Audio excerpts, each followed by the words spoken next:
रुपए का लालच देकर और ठेका टेंडर का दिलाने का लालच देकर, काम दिलाने का लालच देकर लोगों ने डराना धमकाना तो है ही है, साथ में प्रलोभन भी रहता है कि भाई एफिडेविट डाल दो नहीं तो भाई फिर दिक्कत होगी। तो खैर धनंजय सिंह का कद इतना ऊंचा नहीं है, इतना ऊंचा कद नहीं है कि उनको उत्तर प्रदेश पूरा जान रहा, ऐसा कुछ नहीं है। धनंजय सिंह एक टुच्चा टाइप का आदमी है और किसी तरीके से बूथ सूथ कैप्चरिंग कर और के धांधली करके सांसद बन गया, अलग बात है। एक ज़माने में गाजीपुर में जाके एक अपराधी को ये मारुति वैन और एम्बेसडर बेचा करता था चोरी का, वो भी इसके सजाती बिरादरी के हैं, इनको बेचता था ये। तो ये बहुत ही चिंता का विषय है। हमारे लोकतांत्रिक मूल्यों की धज्जियां उड़ाई गई हैं और जौनपुर पुलिस ने जिस तीव्रता से 2 बजे रात को छापा मारकर घर के अंदर घुसकर अशोक कुमार साहब जो एसपी जौनपुर हैं और तमाम सीओ लोग और तमाम इंस्पेक्टर एसओजी क्राइम ब्रांच सब मिलके जिस तरीके से इनको झरिया किए, इनको ला के पटक दिए थाने में, ये बड़ा काबिले तारीफ रहा। क्योंकि ऐसे ही पुलिस अधिकारियों के बल पर क्राइम जो है वो ख़त्म हो सकता है और इस तरह के टुच्चे क्रिमिनल जो है, जो आए दिन कुछ न कुछ हरकत करते रहते हैं, कमाना धमाई तो कुछ है नहीं, इधर उधर का तो यही सब करते हैं, रंगदारी है तो ये है तो वो है, शरीफों को मजलूमों को सबको मजलूमों की ज़मीन हड़प लेना धनंजय सिंह के बाएं हाथ का काम है। गरीबों असहाय पीड़ितों की ज़मीन हड़प लेते हैं ये और औने पौने दाम पर लिखवा लेता है। इस तरह का ये काम करता है, इसको तो कोई कायदे का आदमी मिला नहीं बताने वाला। कायदे का आदमी एक मिला धनंजय सिंह, इसके ऊपर 47 से गोली चलवाया, ये आज तक साला बदला नहीं ले पाया। इतना बड़ा टुच्चा आदमी है, इतना मतलब क्या बताया जाए। गुंडई करना तो जाओ अभय सिंह के साथ करो। अभय सिंह ने धनंजय सिंह पर गोली टकसाल सिनेमा पर काफिले पर चलवाया था, तो आज तक अभय सिंह का ये कुछ नहीं बिगाड़ पाया। ठीक, तो ये केवल गरीबों मजलूमों असहायों के साथ ये सब काम करता है और व्यापारियों के साथ। एक सवाल और उठता है कि कहीं ना कहीं अभियोजन अपने वादी को ही नहीं संभाल पा रहा है। ऐसी बात नहीं है। अभिनव सिंघल ने 10 तारीख को एफआईआर इन्होंने कराया था और 12 तारीख को इन्होंने माननीय सीजीएम न्यायालय जौनपुर में एफिडेविट डाला इस बात का कि साहब हमारी मानसिक हालत ठीक नहीं थी और मेरी मानसिक संवेदनाएं टूट रही थी, मैं बहुत परेशान था, परेशानी की हालत में हमने कर दिया, तो क्या आपको मानसिक अस्पताल भेज दिया जाए? ये तो पागल है। तो एक सवाल और उठता है, ये पागल है कि आखिर तनाव में मुकदमा क्यों है? तनाव में मुकदमा कैसे हो सकता है भाई?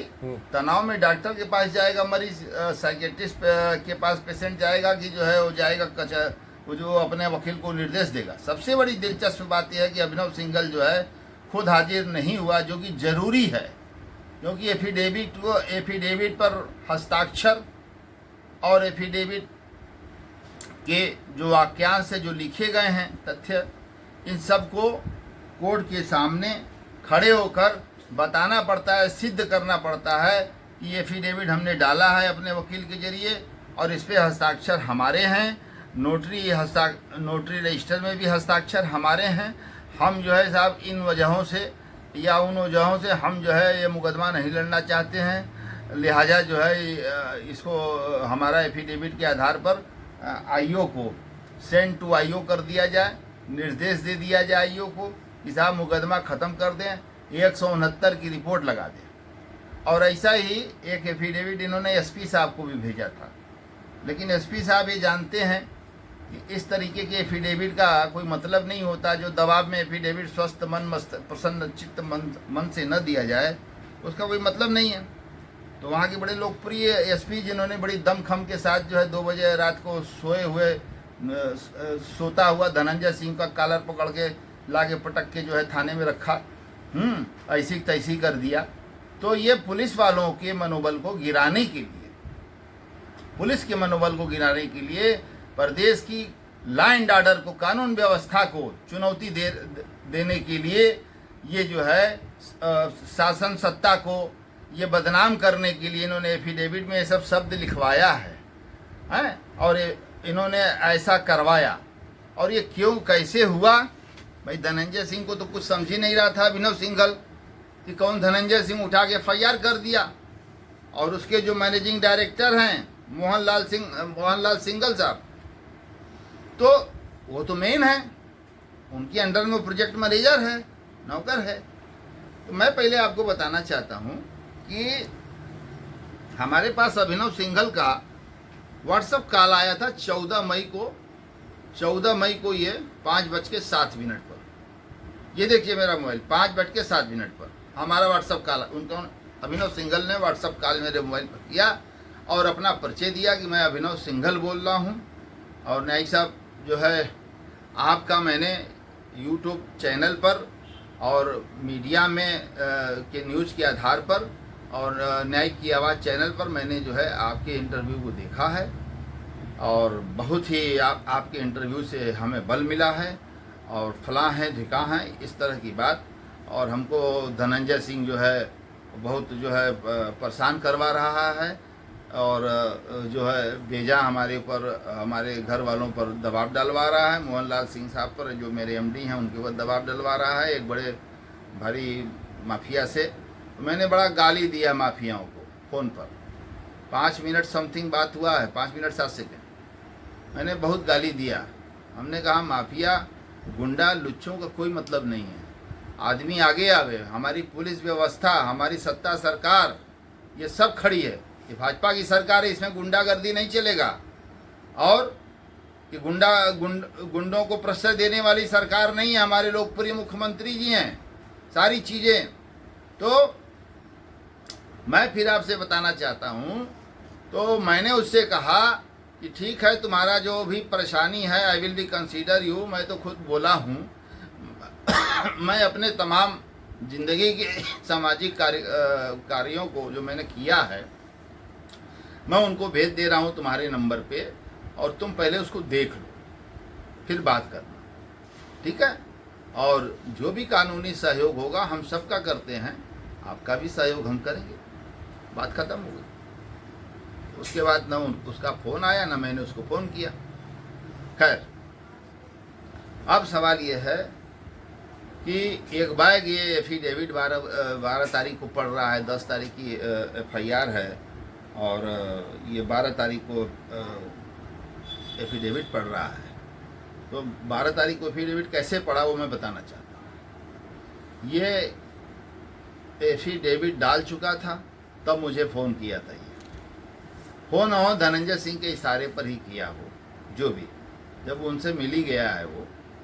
तो मैं आपको बताना चाहता हूं कि प्रदेश में जो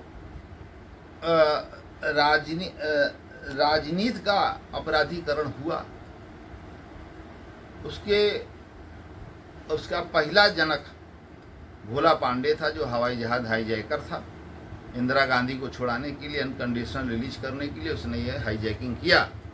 दूसरा आपको बताना चाहते हैं, दूसरा जो है पूर्वांचल की सरजमी जो लाल हुई खूनों से और ऑर्गेनाइज्ड क्राइम शुरू हुआ, उस ऑर्गेनाइज्ड क्राइम में पंडित हरिशंकर तिवारी एकदम अलंबरदार रहे और दूसरी तरफ रविंद्र प्रताप शाही थे। रविंद्र प्रताप सिंह विधायक थे जिनकी गोरखपुर स्टेशन के बाहर हत्या कर दी गई। और हरिशंकर तिवारी जनक हुए ऑर्गेनाइज्ड क्राइम के।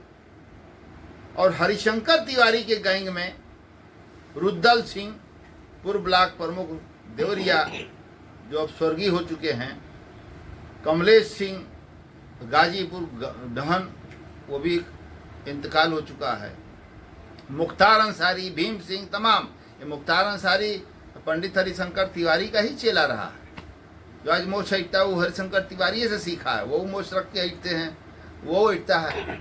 तो उनके लिए बहुत काम किया मुख्तार अंसारी ने। एक मिनट, उसके बाद मैं आपसे कहना चाहता हूँ कि हरिशंकर तिवारी के बाद ऑर्गेनाइज्ड क्राइम का दूसरा छोर जो पैदा हुआ, उसका जनक जो है गोंडा के सांसद जो है ब्रजभूषण शरण सिंह, जिनके ऊपर डकैती, हत्या, रंगदारी, अपहरण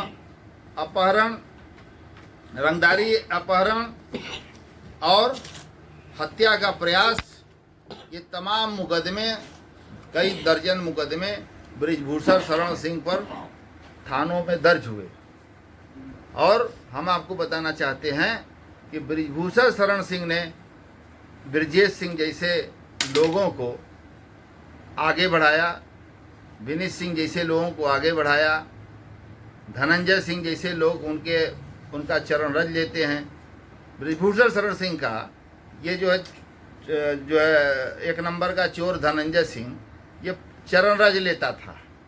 अब ब्रजभूषण शरण सिंह क्या चाय और पान और सिगरेट की व्यवस्था करता था, वहाँ नाश्ता पानी लगाता था। और यही काम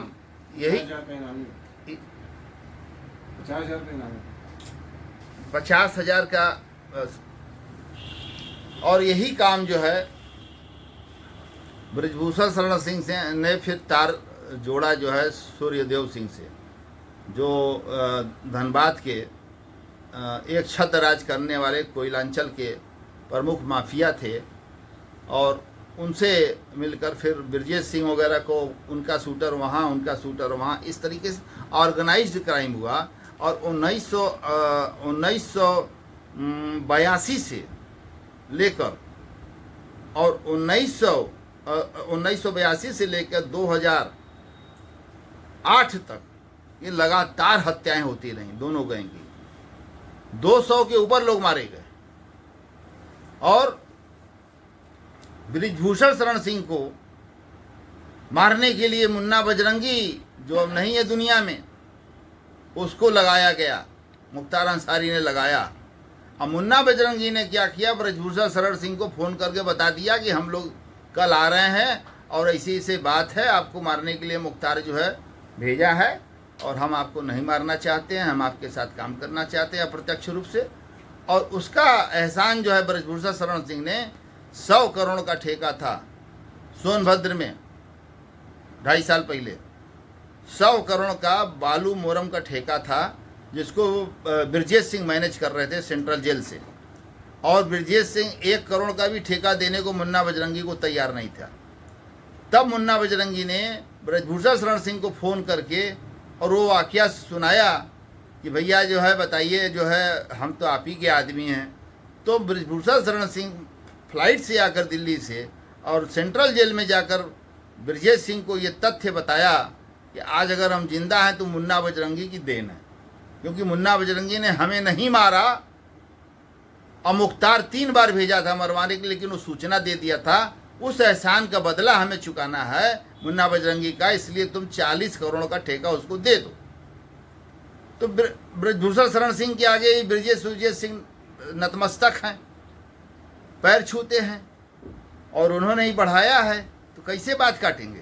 और जब ये सच्चाई को ब्रजेश सिंह ने सुना तो उन्होंने जो है 40 करोड़ का ठेका मुन्ना बजरंगी को दे दिया। और मुन्ना बजरंगी ने अपने एक आदमी के नाम से वो ठेका ले लिया, पैसा जमा हो गया, और 60 करोड़ का ठेका ब्रजेश सिंह ने लिया।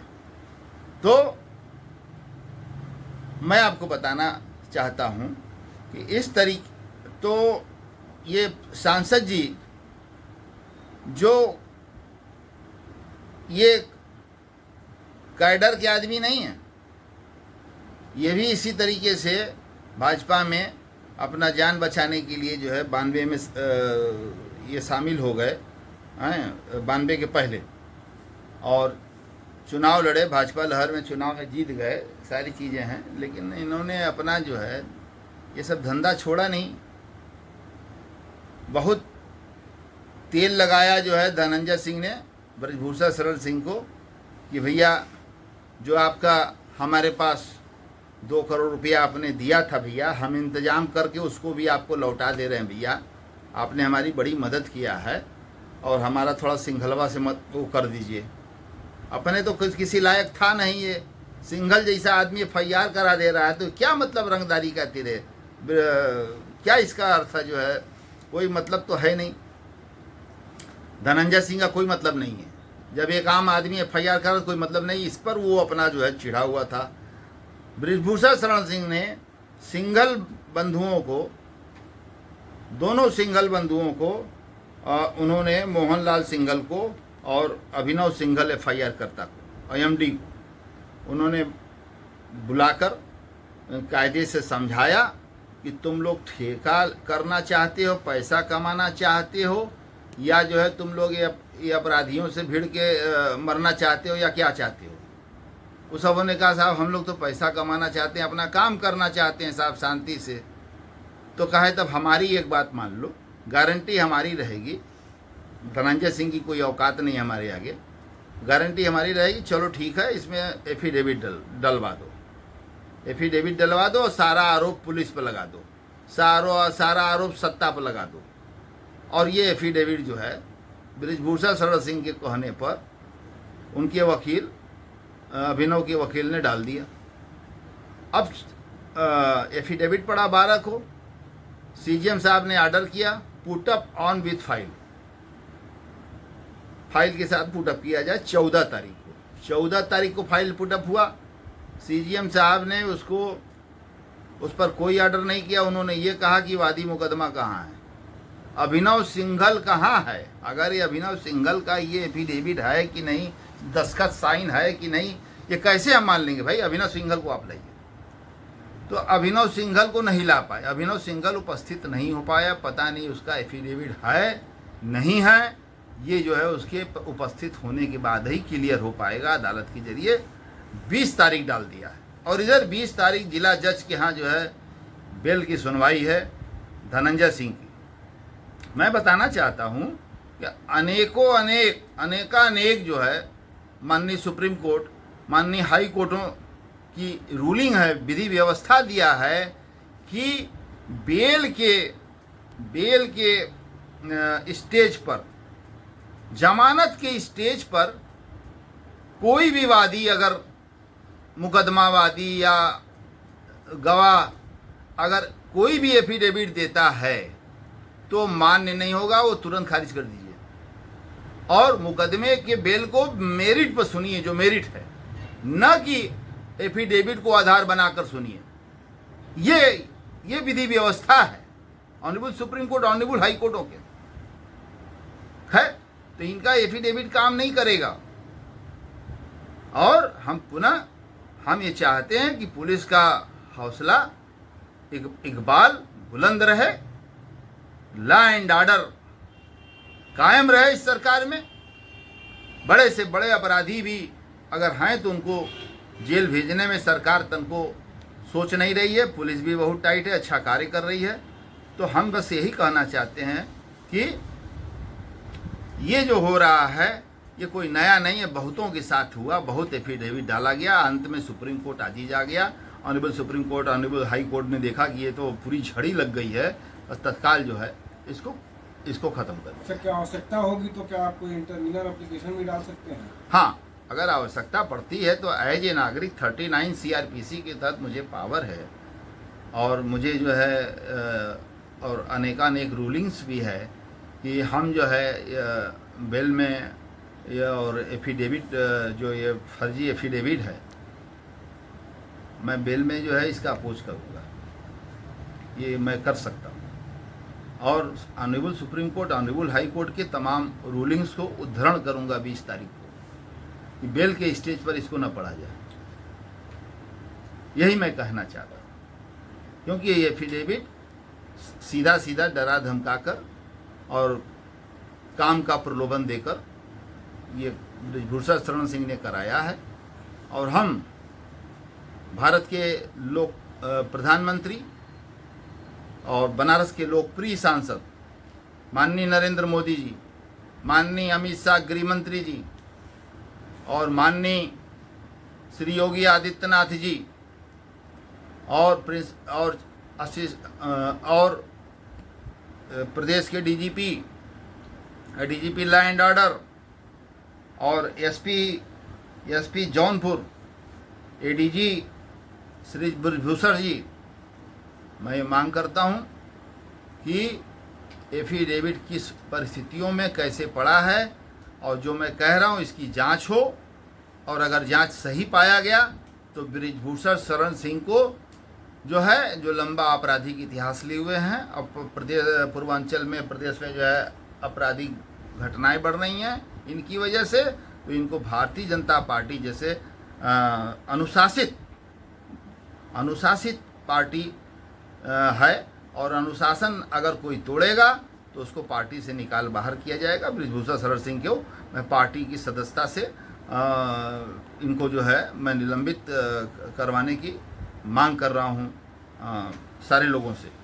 और मैं अपने वाणी को विराम देने से पहले महात्मा गांधी अमर रहें, वीर अब्दुल हमीद अमर रहें, लौह पुरुष सरदार वल्लभ भाई पटेल अमर रहें, स्वर्गीय इंदिरा गांधी अमर रहें, अबू कलाम आज़ाद साहब अमर रहें, सीमांत गांधी जी अमर रहें, और चंद्रशेखर आज़ाद, भगत सिंह, राजगुरु उधम सिंह अमर रहें, और लाल बहादुर शास्त्री जी अमर रहें, डॉक्टर संपूर्णानंद जी अमर रहें, और महान स्वतंत्रता संग्राम सेनानी डॉक्टर मुख्तार अहमद अंसारी जी अमर रहें, और नौशेरा बॉर्डर पर पाकिस्तान की गोलियों से शहीद ब्रिगेडियर उस्मान अमर रहें, और माननीय नरेंद्र मोदी जी की जय हो, अमित शाह जी की जय हो, और माननीय योगी जी की भी जय हो, और बहादुर जौनपुर के बहादुर जाबाज पुलिस अधिकारी और अन्य संबंधित पुलिस अधिकारी, इनकी भी जय हो। और हम पूरी आशा रखते हैं कि ये कार्रवाई, ये एफिडेविट के आधार पर निकल नहीं पाएंगे, इनके ऊपर गैंगस्टर या एनएसए तामील हो, और उसके बाद सत्यमेव जयते, भारत के संविधान की जय हो, और चीफ जस्टिस ऑफ इंडिया की जय हो, बोबड़े साहब की, न्यायपालिका की जय हो। अपनी वाणी को विराम देते हुए आपको बहुत बहुत धन्यवाद देता हूँ।